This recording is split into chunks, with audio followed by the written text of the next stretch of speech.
Good morning. Do you want to learn about a mummy? I got a good one for you. Stay tuned. So in January this year, around my birthday, my sister took me to Goodwill to treat me for a present.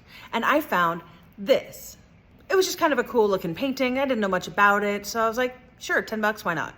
Took it home and researched it and found out some things. Yeah, it's connected to the mummy thing. Be patient. When looking it up, it was actually very fascinating. This piece is actually part of a 6-foot-long silk-painted funerary tapestry for Lady Di. Not that one, this one. Now bear with me, there's a lot of cool shit that goes into this, and I'm gonna try and keep from getting all over the place, but I have a feeling I'm gonna fail, so stick it out.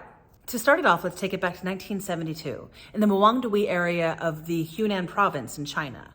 A bunch of workers were digging an air raid shelter, and they discovered a tomb.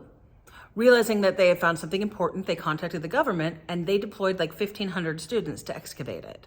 Now, coming across tombs at that time wasn't particularly uncommon. It was thought that there would be tombs in that area, but what they found was in perfect condition, and that was an anomaly. This was like the King Tut's tomb of China.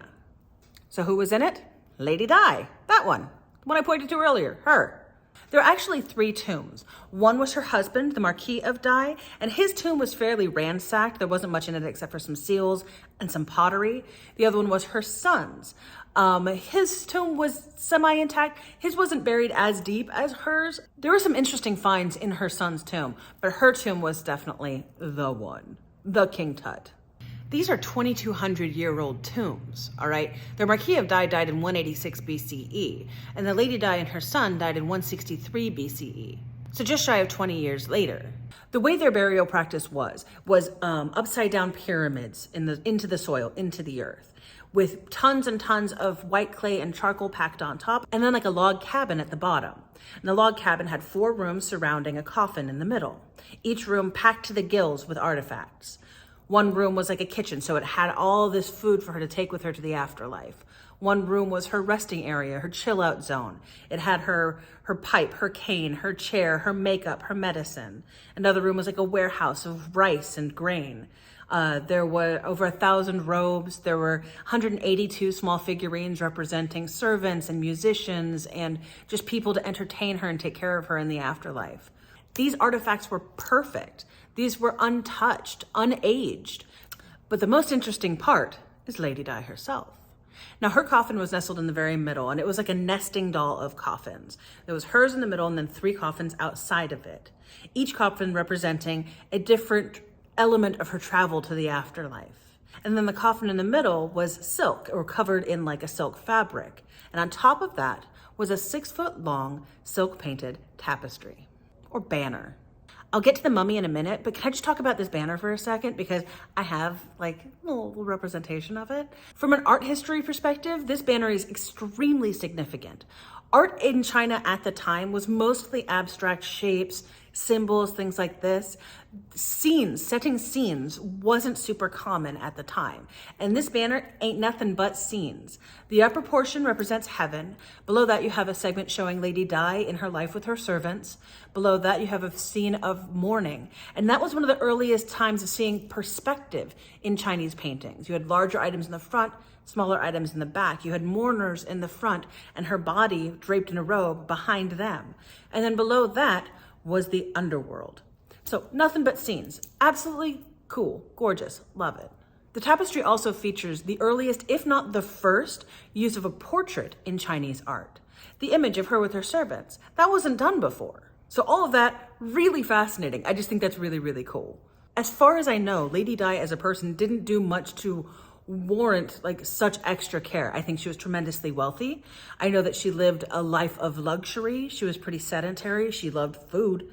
But she wasn't like, revolutionary in any great way. It could have been just somebody going, I think I can paint a portrait. And they did that. But I don't know. I wasn't there. Still, of note, very cool. No one's really sure what the purpose of the tapestry or banner was. Some people think that it was used as sort of like a headstone to tell you the story or let you know who was buried here. A lot of people think that it is more likely to help usher them to the afterlife. Same thing with the coffins. Each coffin that's nested inside another coffin is another scene to the afterlife. So it's a whole lot of like, get on, make it, you can do it.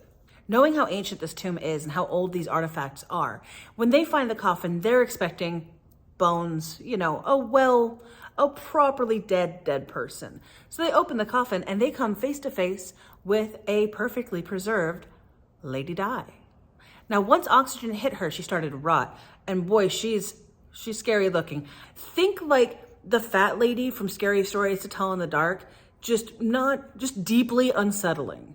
But even as scary as she looks now, it's insane how well preserved this woman was. Her skin, moist and supple. Her limbs, flexible, could be moved. There was red blood still in her veins. Type A, by the way. All of her organs intact. Her fingerprints, toe prints, eardrums, nose, all of it perfectly intact.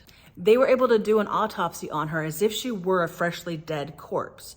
They could tell that she had tapeworms and other parasites, diabetes. They knew exactly how she died. In her stomach, they found over 130 melon seeds from I think it's called a musk melon. And what's interesting about that is that melon seeds typically digest within an hour of you eating them. So that tells us that she died less than an hour after eating that melon. They can tell that she died when a gallstone obstructed her bile duct, and the amount of pain that she was in caused her to have a heart attack. That is an extreme amount of detail to be able to gain from a 2,200-year-old corpse. Man, she's spooky looking. She nightmare worthy.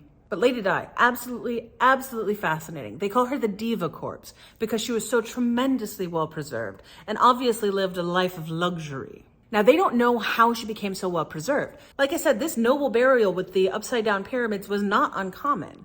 The white clay, the charcoal, every element of that are not unique to her situation. Her son, well decayed, nowhere near the level of preservation that she was. The closest anybody can come to figuring it out is that in her coffin was a good amount of like a reddish liquid.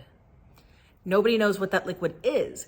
They think there's a combination of cinnabar, mercury, magnesium, salt, but the rest of it is sort of like All they do know is that when it got on the hands of any of the researchers, it gave them a rash for about 5 days, so that's fun. There are theories that she was buried in the fluid. That's pretty unlikely, not common. How she was buried, from what they can tell, is that she was rinsed down or wiped down with like a floral water and wine, because wine has antibacterial properties to it. And she was wrapped really tightly in about 20 layers of silk. It's thought that maybe water came in through all of the silt and sediment and settled into the coffin, but that doesn't seem terribly likely. The most likely, and probably the grossest, is the thought that it probably leached out of her and then like repickled her. I don't know, man. I don't know. It's gross, but fascinating, and I love it. And I love that I found this at a Goodwill for $10, and it led me down a rabbit hole leading to one of the greatest archaeological finds in China, art history, and one of the most well-preserved mummies in China. That's some good shit. So there.